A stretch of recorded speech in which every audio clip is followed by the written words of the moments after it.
When I was growing up, I just kind of would sit and be like, okay, this is what we're learning and you need to know it, you need to learn it. Something at Bywood specifically that I love is that we really get the students involved and immersed in their learning. When you do fun things or hype things up, it really pushes them to do their best. And reading is a big part of everybody's life. Every single student in the building has their own data binder in their classroom. Our data binders start at the very beginning of the year. We kind of look at their data and then that's kind of how we set achievable goals for our students. Each student has a goal, whether it be letter sounds or how many words they're reading per minute. And we have the kids color a graph so they can see, I grew 7 words this month, and they get really excited to see those bars get bigger and bigger. And then we continue to do those things monthly to see how they're growing. This system helps us get our mindset in the right place.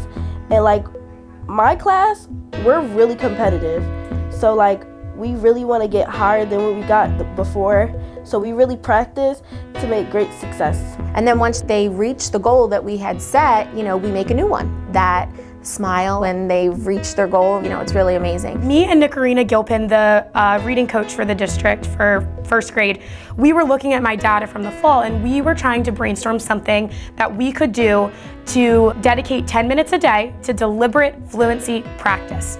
And what that means is it's someone that tracks the text, they read accurately, they read with expression. So I go around the room, I look to see if they are trying to do those things by being a fluent reader, and then if they're caught doing that, like doing the things that we talk about, they get a sticker on their sticker chart. So we do lots of different things, whether that's an Amira challenge. Amira is a reading program and it's this character, her name's Amira, and she's kind of like the student's guide and helps them with reading. She gives them stories and things to practice, and all of that counts towards like their story count. Every week on Fridays, I'll calculate how many stories each classroom has read, and then Monday morning, Mrs. Meehan will announce our top classes in each grade and then also the top student in each grade. In second grade, big news here, big news.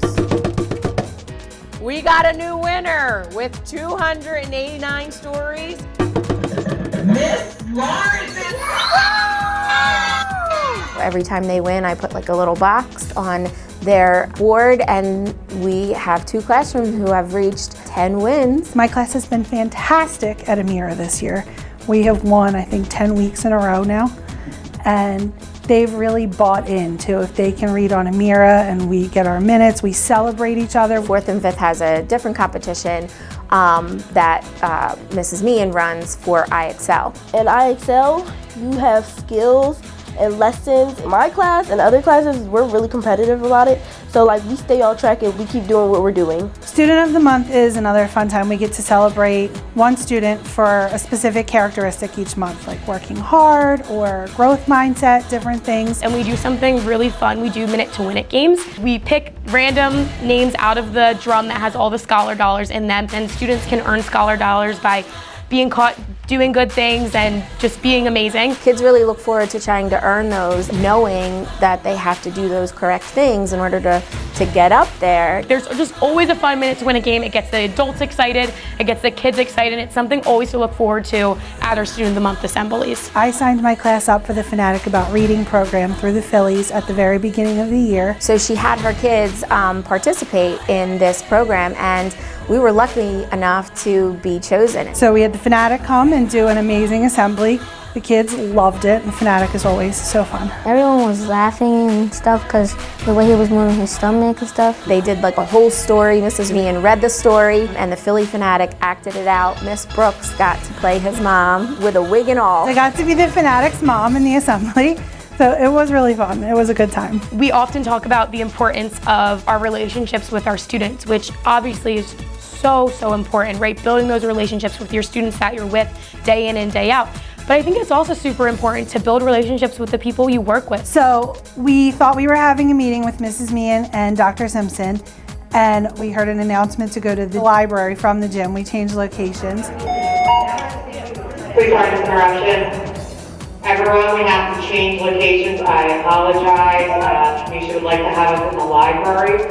And then there was an announcement about the first people up there would win. And because we know Mrs. Meehan so well, we knew that we were off to something very interesting at that point. We were so surprised. We really thought that we were going up to the library for a meeting.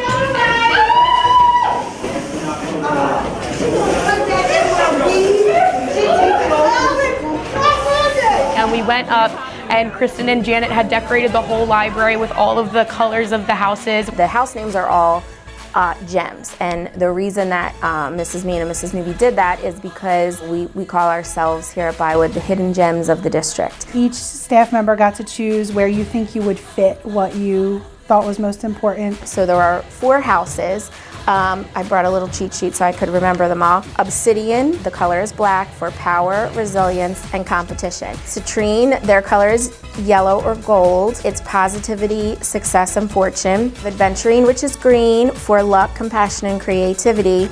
And we have the great amethyst team. We made bracelets for ourselves as well as t-shirts. We're the purple team, and we're for royalty, relationships, and wellness. And then whatever we chose, we ended up in that house. So you're working with people who you're kind of like-minded. And then we went down to the gym and we had our first house competition. It was Hungry Hippos. So we got on these scooters and we had to pick up balls with a basket. It was just so fun, and it was a much needed laugh. We all were cracking up. It was really fun to do those games and get to play with some people that we normally wouldn't. A lot of times it's really easy to kind of get isolated on your own little island with just your grade level team, but I think it's been a really great opportunity to get to know people that maybe I don't really talk to as much on a daily basis. This really forces you to kind of work together and come up with different and unique ideas. I created a class dojo just for us here with the 14 names. It has become a little bit of a healthy competition among the houses on who has the most points. You can earn points for all different things. Some of the points you can earn are for the Amira winners who get announced every Monday. They earn points for their house system. My house team, Citrine, we brought in pretzels for the whole staff. One of the things that earns the house's points